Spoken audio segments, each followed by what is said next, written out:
Hello and welcome. Welcome to the Assetto Corsa Replays and Histories YouTube channel. Today, I want to introduce and welcome the Aston Martin DBR9 to the channel.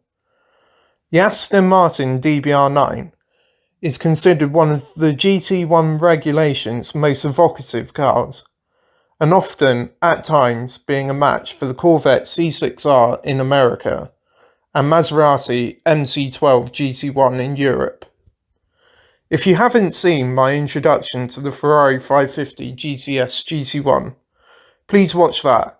That will give you more context for this video, as the Aston Martin DBR9 is considered an evolution of that car. The Aston Martin DBR9 was built to the GT1 regulations and was a derivative of the Aston Martin DB9 road car. The DBR9 retained the road car's cylinder heads, engine block and chassis. The car was developed by Prodrive with learnings from building the Ferrari 550 GTS GT1. The DBR9 is said to be all of the good bits of the 550 GT1, with all of the mistakes fixed. The car used a 6-litre V12, developing around 600 horsepower with regulated air restrictors. However, some sources state as much as 625 horsepower. The car has carbon fibre body panels and also an aerodynamic package, all made out of carbon fibre, with a new rear wing, front splitter and diffuser were all later added. Many factory teams ran the car. The Aston Martin Racing factory team was the Prodrive effort. These teams also had great success. However, many privateer teams ran the DBR9 to large success as well. These included Jet Alliance, Phoenix Racing, Gigawave Motorsport and Hexis Racing. The Aston Martin DBR9 would race from 2005 to the end of the GT1 regulations in 2011. It would make its debut at the 2005 12 Hours of Sebring, with the debut of the car being the first of many wins internationally. For the 2005 season, there would be wins at Sebring, Silverstone, the Nürburgring and in Bahrain. 2006 would be the Aston Martin DBR9's most successful season, with entries in the American Le Mans Series, FIA GT Championship and what would become the Le Mans Series.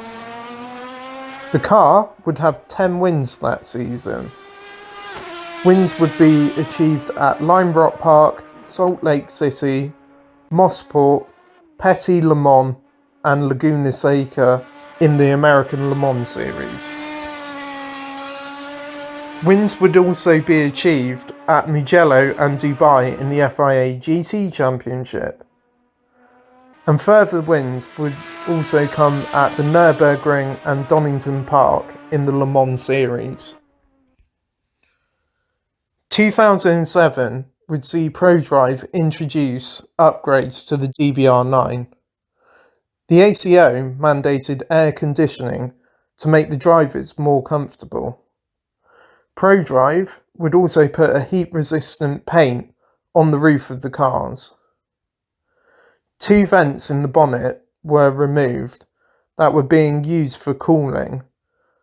Also, the rear wing was altered as well, with the middle of the rear wing being more spooned in profile in order to reduce drag and maintain downforce.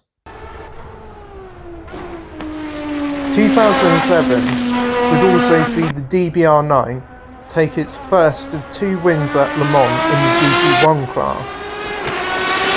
Further wins would come at Monza, Adria and Zolder in the FIA GT Championship. Wins in the French GT Championship at Nogaro Magny-Cours would also be achieved. The last win of 2007 came at the Interlagos circuit for the Le Mans series. 2008 wouldn't be as successful as the previous two seasons. However, with 7 wins, including one at Le Mans in the GT1 class, it wasn't completely without success. Wins would come at Silverstone, Oschersleben and Brno in the FIA GT Championship. Further wins would come at Monza, Nürburgring and once again at Silverstone, this time in the Le Mans series. For 2010, Prodrive would introduce further upgrades to the car. The rear wing would be replaced with the swan neck version. This would be used to try and increase downforce generated by the rear wing. It gets its name from the shape of the mounting points that attach to the top side of the wing. By attaching the mounting points to the top side of the rear wing, it clears up the airflow of the underside, creating a greater pressure differential between the slow-moving topside air and fast-moving bottom side. This also decreases drag as well, meaning you can go faster in a straight line and also in the corners. These upgrades were introduced after a poor 2009 season for the car. Only 2 wins would be achieved in 2009. One once again at Silverstone by Gigawave in the Le Mans series, and another by Nova Racing at Okayama in the Asian Le Mans series. 2010 and 2011 wouldn't be particularly successful either over a 2-season period. The DBR9 would score 5 wins, 2 in 2010 at Nürburgring and San Luis in the FIA GT1 Championship. In 2011, the car would score 3 wins at Abu Dhabi, Sachsenring and in Beijing, also in the FIA GT1 Championship. Prodrive, and therefore Aston Martin, were the only manufacturer to beat the near all-conquering Maserati and their MC12 GT1 with the DBR9. So they did this by securing the FIA GT Championship's manufacturer's title in 2006 and the then rebranded SRO trophy for manufacturers in 2010. The BMS Scuderia Italia team would score 2nd place in the 2006 FIA GT Teams Championship. The Hexis Racing team went one better and won the 2011 Teams Championship in the FIA GT1 World Championship. They were the only team to beat the near unbeatable Vitaphone Racing team from 2006 to 2010. 2006 would also see the Labra competition team win the Le Mans Series Teams and Drivers Championship with Pedro Lamy, Gabriel Gardel and Vincent Voss. More importantly, with the collapse of the GT1 regulations in 2010 for ACO competition and 2011 for the FIA GT Championship, GT2 would become the top class of GT racing till 2012. The ACO would move to GTE regulations, whilst the FIA would move to GT3 regulations in 2012.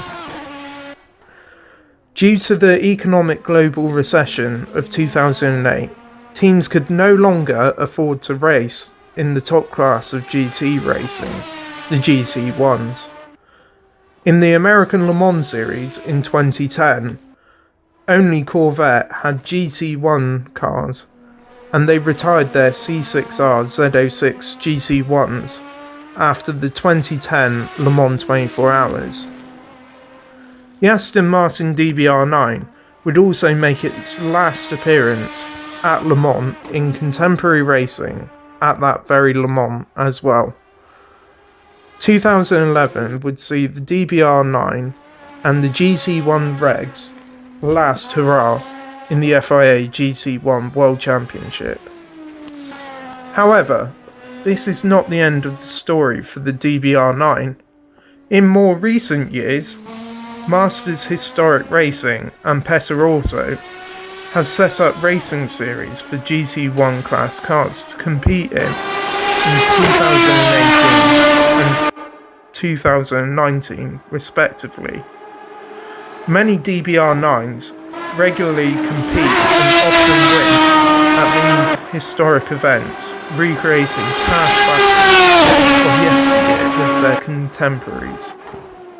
In summary, the Aston Martin DBR9 was a successful and effective race car, not only for factory Aston Martin teams, but with the privateer teams as well. Moreover, if it wasn't for the Corvette in America and Maserati in Europe, the DBR9 would have been more successful. However, that is not to take away from the car's and its team's achievements. It was the only car to be consistently able to match and often beat both the Maserati MC12 GT1 and Corvette C6R Z06 GT1. With 2 Le Mans victories in the GT1 class, that is something that other manufacturers dream of and may never even get the chance to do. It managed to take Prodrive success with the 550 GTS and build upon it. If you have learnt something from this video, please like, comment and share this video.